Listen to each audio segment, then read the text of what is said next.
muitos. Primeiro, agradeço a presença de todos, especialmente a Gabriela, que gentilmente aí atendeu o nosso convite. Muito legal essa parceria sempre com a UFOP, muito bom. Obrigada, Gabriela. Ao Fabiano, nosso parceiro aí, que também está aí junto com a gente. Obrigada, Geralda, Fabrício, que está aqui agora, que nos dão todo o apoio. Essa moçada toda que está aí assistindo as várias bancas, né, os colegas, nossos alunos, alguém aí parece que tem parente do Rafael, prazer. Patrícia, obrigada por estar aqui.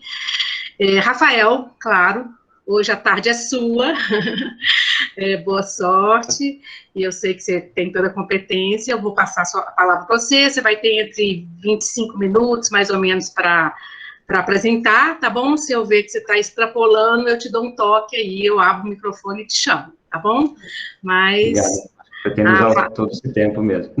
Tá bem, mas assim, tá, 25 minutos, com uma tolerância máxima aí de 5 minutos, mas se eu perceber que tá indo, eu abro o microfone e te chamo, tá bom? Então, perfeito. Vamos lá, a palavra é sua, tá? Então, enquanto eu pego aqui o slide para colocar na tela de vocês, muito boa tarde a todos, né, primeiramente. Eu sou Rafael Russo Tejório, eu sou conservador restaurador, cientista social, e aluno do curso de especialização em gestão e conservação do patrimônio aqui pelo FMG, Campus Ouro Preto.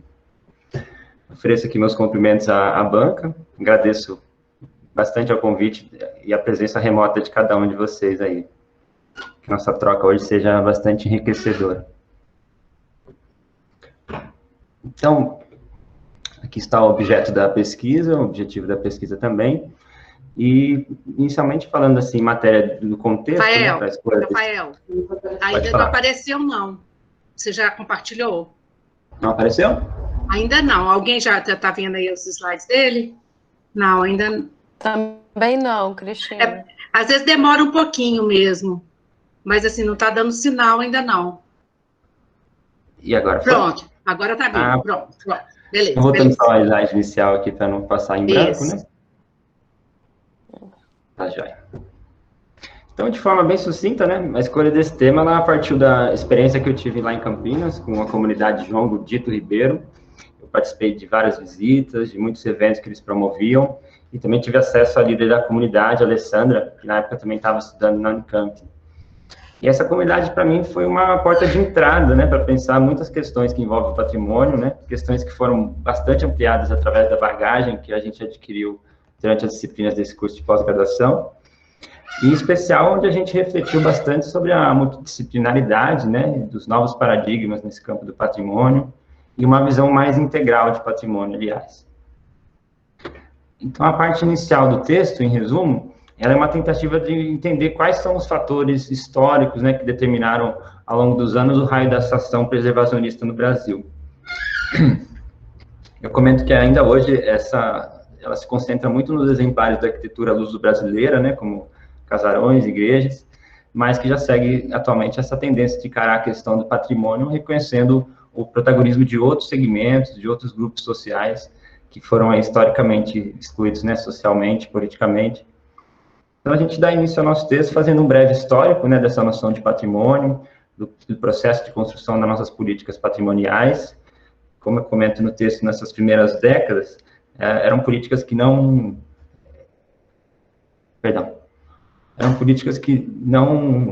abarcavam, não consideravam, né, os sujeitos e nem a pluralidade existente naquela sociedade da época, né. Então, essas políticas, elas foram se transformando ao longo do tempo, né, a partir de debates, de posicionamentos, né, que fizeram com que o conceito de patrimônio fosse se expandindo aos poucos. O uso da referência, da categoria de referência cultural, do Aloysio Magalhães, por exemplo, ele delineou um sistema novo, né, de análise, de descrição dessas dinâmicas culturais que eram percebidas, e a partir daí já começou a se priorizar uma abordagem socioeconômica do patrimônio, e dos sujeitos também, né, que produzem essas mais diversas manifestações no seu meio. E essas novas perspectivas do patrimônio cultural, elas marcaram também um lugar vitorioso na Constituição de 88.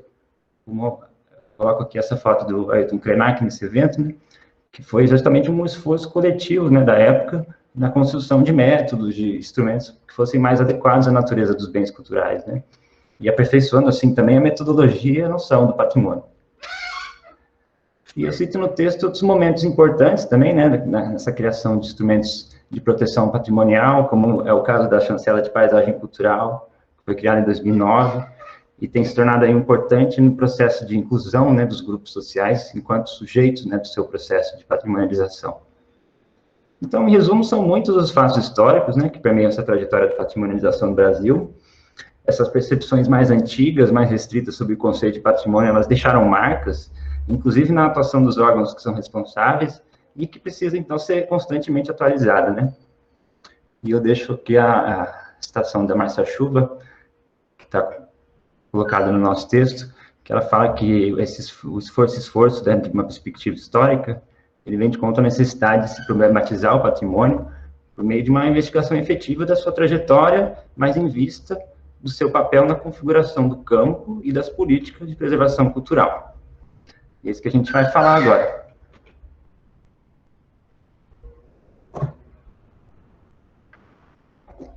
Eu ressalto aqui na pesquisa que o patrimônio ele é feito pelas pessoas e para as pessoas. Então, há uma pluralidade cultural a ser respeitada, a ser valorizada, a ser salvaguardada.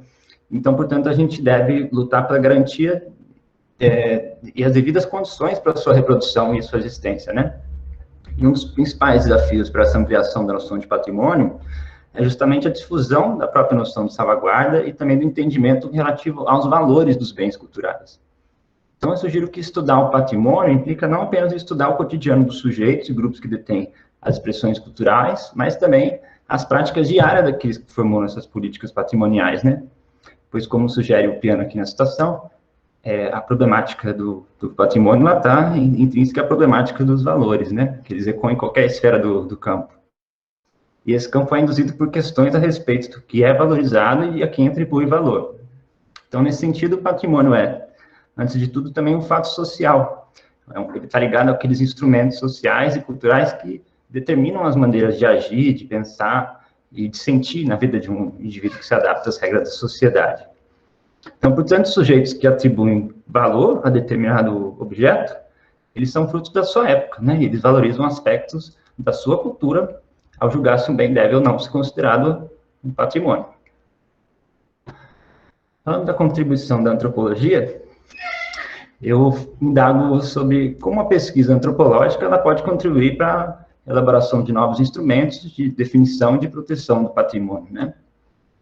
E, em resumo, eu penso que a antropologia ela alcança o significado dessa dimensão simbólica da vida social, né?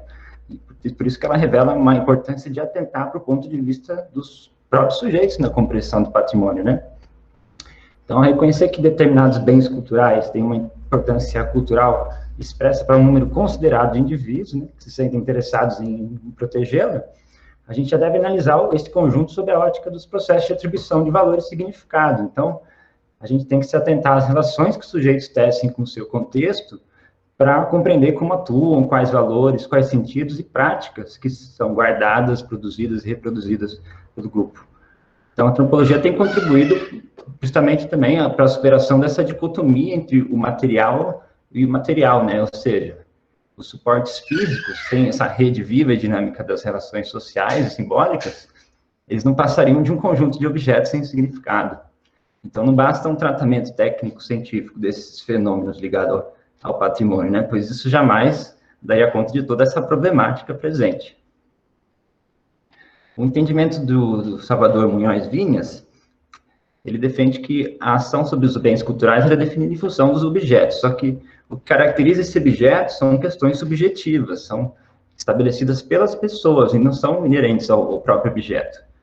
Então, o patrimônio ele é complexo, ele é trabalhoso, é delicado, e por isso mesmo que ele precisa de uma visão muito minuciosa, né? Exige uma postura crítica, uma postura rigorosa, que vai além das preferências pessoais daqueles agentes ali envolvidos, né? Só que, ao mesmo tempo que ele demanda um trabalho bem profuso, os bens culturais são também fascinantes. Afinal, não se tratam de coisas, né? Se tratam de significados, de valores, de consciências, de desejos e de aspirações, que é justamente aquilo que nos torna seres humanos, né? Únicos, por sua essência. Então, sendo assim, a preservação, ela deve se fazer nesse meandro entre a relação entre o objeto e o sujeito, né? Na dimensão material e imaterial, tanto na sua presença física e nos seus significados, os valores e funções que a própria sociedade lhe concede. Então, a antropologia trabalha tanto na observação direta dos fatos, como também com o discurso dos agentes sobre a sua própria prática, né? Por isso também que ela possui muita relevância para captar essa dimensão crítica do campo do patrimônio. E é um campo eminentemente político, né? Com seus jogos, com seus conflitos permanentes. E eles exigem uma metodologia bem afinada e bem capaz justamente de perceber os valores em jogo, né? Essas sutilezas do campo. Então, nesse sentido, por fim, a antropologia é uma ferramenta fundamental para captar essa matéria-prima simbólica com a qual as novas metodologias devem trabalhar. E, em seguida, eu falo que a noção de patrimônio cultural contemporâneo ela é muito mais ampla do que aquelas que se fazia há poucas décadas atrás, né? Então, hoje, diversos temas do patrimônio cultural estão contemplados com bastante profundidade, rigor científico e nos seus mais variados aspectos, né? Então, segundo a Márcia Chuva, o foco é justamente a transparência das políticas públicas e orientação dos processos de patrimonialização e salvaguarda em termos que os sujeitos que atuam nesse processo estejam claramente identificados. Então, os avanços na política pública patrimonial devem acompanhar justamente as abordagens e as metodologias científicas que são atuais, que têm buscado contemplar a pluralidade da nossa sociedade, a sua heterogeneidade também. Então, as ações patrimoniais devem garantir, né, nesse sentido, a inclusão de referências das próprias comunidades como condição, né, ao patrimônio cultural com equidade social também, né. E essa é uma ação que é fundamental, porque quando se trata de um país nascido sobre o mito da democracia, né, e do paternalismo racial, a gente sabe que sempre se almejou tornar frágil a história de resistência e de contribuição de grupos sociais para a sua formação cultural, né. Mas, gradualmente, a gente desconstrói esse legado da negação, esse legado do silenciamento, né, sobre a presença histórica dessas comunidades nas relações, né. E a gente deve viabilizar, assim, a existência dessas comunidades, das suas práticas e das suas histórias, que são construídas e reconstruídas com muito sofrimento e alegrias também. Muito bem, agora eu vou falar um pouquinho sobre alguma dessas reflexões a partir do João Godito Ribeiro, que eu comentei antes, né? Então, eu vou evocar o João aqui como um exemplo prático, né? Como um suporte para a gente pensar esses novos paradigmas no campo do patrimônio cultural. E a gente está falando aqui de uma manifestação cultural que é uma comunidade também, né? Cuja trajetória exemplifica muitos aspectos sociais, políticos, culturais e também legais que estão envolvidos nessa discussão do nosso campo, né? O jongo, ele é fala rapidamente, tá? Ele é uma forma de expressão afro-brasileira que teve início no século XIX, nas fazendas cafeiras do Sudeste. Ele tem origem na cultura trazida pelos escravizados de origem banto, né, que detinham e utilizavam esses saberes de matriz africana como forma de articulação, resistência à escravidão e à dominação colonial. E o jongo é, sobretudo, composto por tambores, por cantos que são em coro, em pergunta-resposta, e danças que ocorrem no interior da roda, né? E hoje o jongo está presente em várias regiões do Sudeste. Ele foi registrado como Patrimônio Cultural e Material pelo IFAM em 2005, e ele é preservado por seus detentores, né? Continua sendo praticado nos quintais das periferias urbanas e também em algumas comunidades rurais. Então, para ilustrar um pouquinho do que estamos falando, eu vou usar um recurso audiovisual aqui, mas peço desculpa que eu vou ter que interromper só um trechinho mesmo que eu vou poder passar por causa do tempo, tá bom? E quando você dança jongo, pisa na nação, pisa na nação. E quando você dança jongo, pisa na nação, pisa na nação. E vai firmando essa pisada, pisa na nação, pisa na nação. E vai firmando essa pisada, pisa na nação. Bom, pessoal, essa que vocês acabaram de ver é a comunidade João Godito Ribeiro, situada na cidade de Campinas, e ela é uma comunidade que possui uma trajetória muito significativa e de resistência, né, para preservar essa prática cultural do jongo.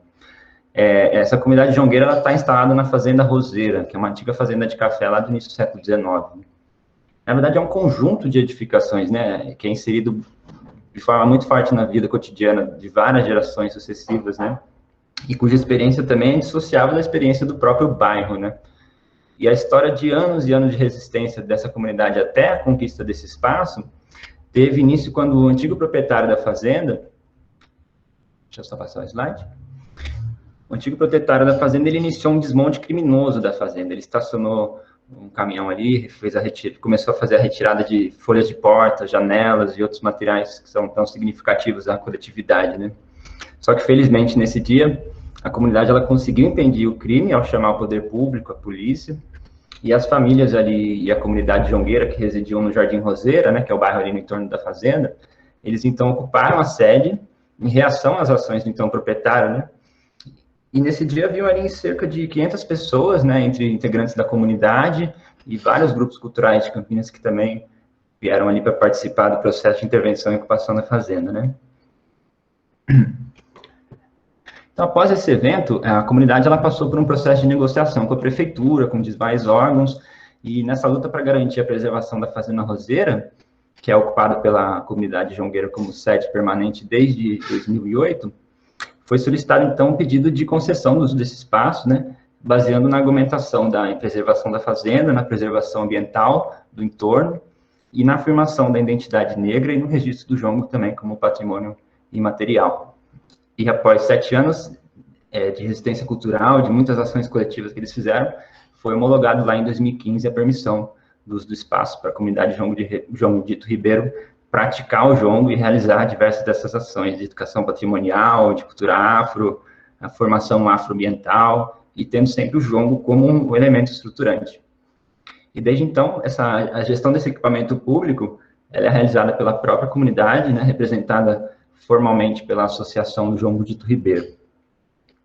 E além de se configurar como um elemento de grande valor histórico, né, e cultural para a cidade, para a região, essa fazenda ela se caracteriza também como um local de valor afetivo para a população local, que deseja que ela seja preservada, além de também mantida seus usos, suas funções para a comunidade.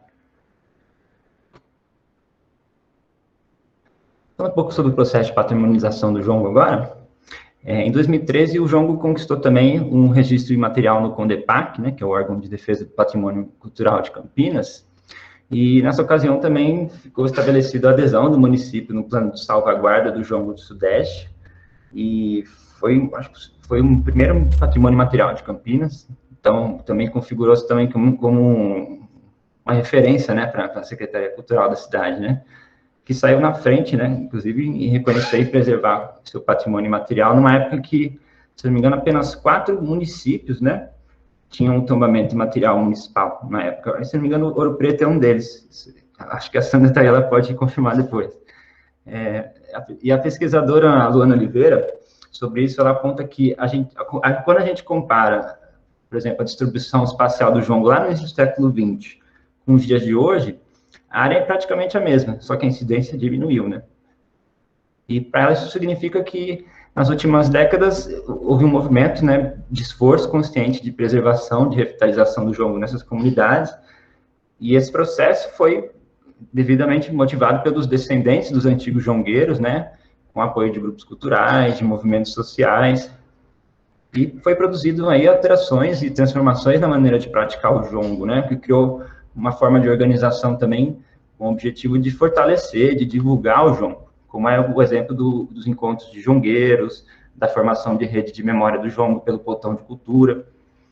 E falando nisso, há também um notável plano de salvaguarda do jongo, que foi desenvolvido com o apoio da Universidade Federal Fluminense, a UF, em parceria com o IFAM, e ela apresenta propostas muito boas de articulação, de fortalecimento dessa comunidade, e é um plano de salvaguarda que procura justamente mediar e, ao mesmo tempo, atender a necessidade e as demandas dos grupos, né? Além também de investigar os temas da cultura e da identidade, né, afro-luso brasileira, né, que envolve essa manifestação aí.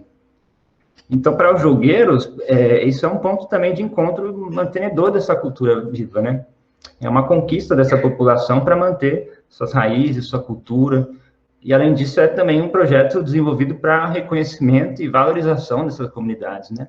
Que é pautado no objetivo principal de salvaguarda das políticas do IFAM, que é gerar um processo sustentável de fortalecimento e de continuidade, que seja conduzido com autonomia pela própria comunidade que tem aquela expressão. E a ocupação e a gestão da Fazenda Roseira permitiu que a comunidade do Jongo Dito Ribeiro tivesse uma grande ampliação do escopo das suas atividades, né?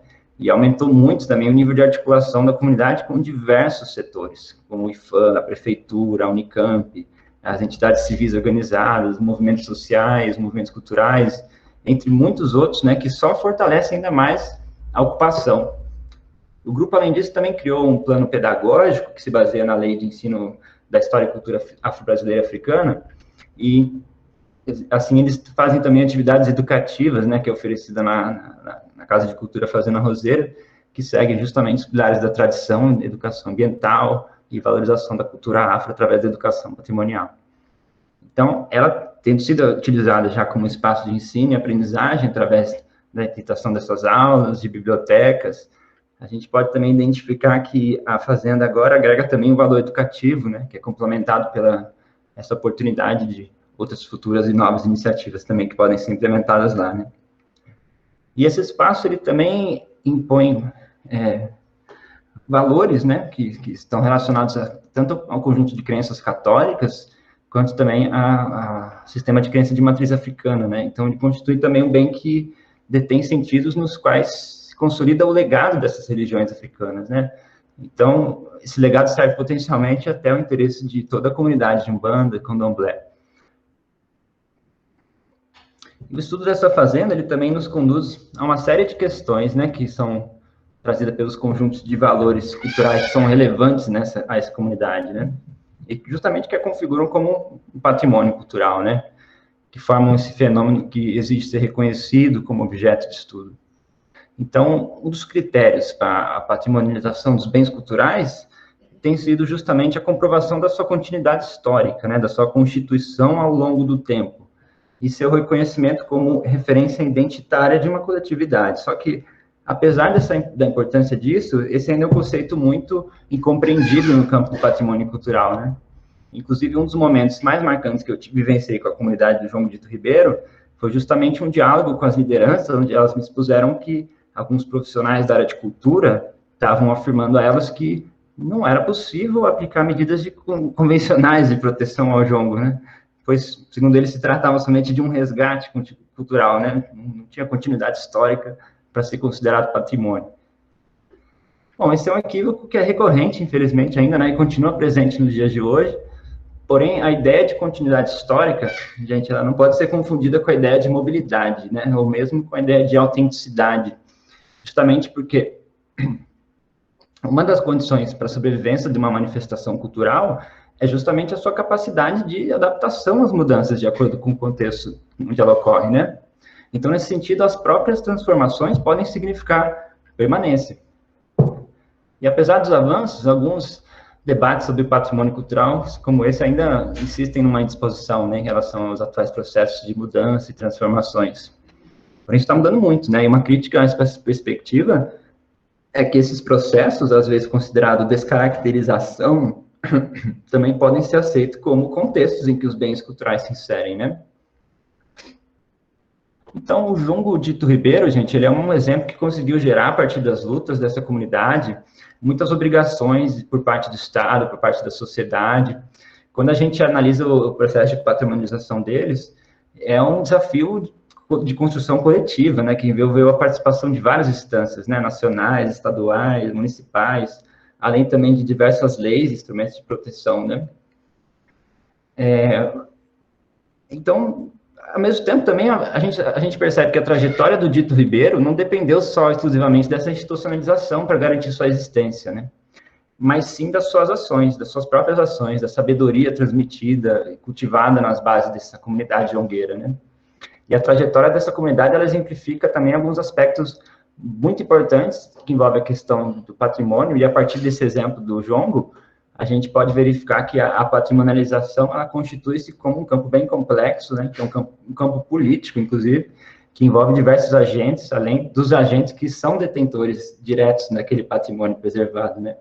Então, suas memórias, seus valores dependem de um esforço conjunto para garantir que serão trabalhados, serão valorizados, né. Então, nesse sentido, esse estudo revela a necessidade de políticas e ações voltadas ao campo do patrimônio que contemplem as manifestações das memórias, as identidades sociais e também a participação e inclusão ativa desses grupos sociais.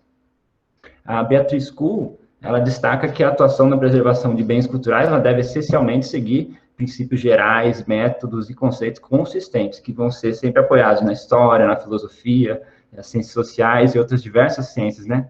Permitindo com que a atuação tenha uma ética profissional, seja associada a essa multidisciplinaridade, né? Isso minimiza as atitudes individualistas, atitudes interpretativas. Então, a gente está falando na necessidade do diálogo com outras disciplinas na definição do patrimônio e na elucidação dos seus significados. E o caráter que é dinâmico, né, desse campo do patrimônio cultural, ele não permite abordagens estáticas, nem classificações definitivas, né? Justamente porque a pluralidade de visões, de experiências do público-alvo dessas nossas políticas é imensa, né?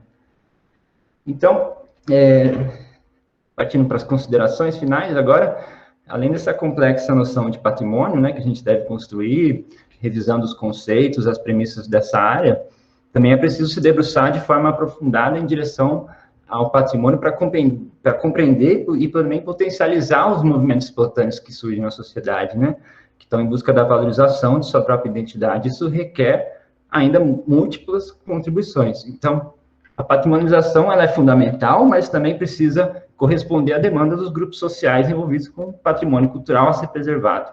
E o caso do João Dito Ribeiro, ele exemplifica o fato de que as comunidades possuem configurações específicas, e elas tecem um conjunto de manifestações que articuladas, né, constituem modos de vida, de transmissão e expressão humana, né, que são variáveis no tempo, no espaço. E a discussão acerca do patrimônio nessas linhas, ela percorre a trajetória dinâmica dessas comunidades. Ela demonstra importantes processos de permanências e transformações que compõem a própria história, a memória e a identidade desses grupos. Então, nesse sentido, a gente considera de suma importância a criação de medidas de institucionalização do patrimônio para garantir esses direitos culturais, né, através de políticas públicas, mas também é igualmente importante a gente entender que as heranças culturais não dependem da qualificação institucional para se manter vivos, e sim das experiências e entendimentos que são transmitidos e cultivados no alicerce desses grupos sociais, né? Então, os princípios dessas proposições relacionadas ao patrimônio, elas demandam ainda contínuas ampliações teóricas, né, para garantir maior precisão nessas ações, e conclui-se, então, que a formulação e o desenvolvimento dessas políticas que devem ser cada vez mais articuladas são de fundamental importância para viabilizar e integrar os bens culturais, né, como forma também de estimular o desenvolvimento social e cultural no país. Particularmente, eu penso que isso é o que esse país precisa, né? E muito. Bom, é isso. Eu agradeço a oportunidade de falar sobre esse assunto. É um assunto que me motiva muito, aliás. E chego aqui agora ao fim da apresentação. Muito obrigado. Muito obrigada, Rafael, pela sua apresentação, pelo tanto que a sua garganta ardeu. Tava doendo a garganta aqui enquanto eu falava, mas eu fui... Parabéns, parabéns.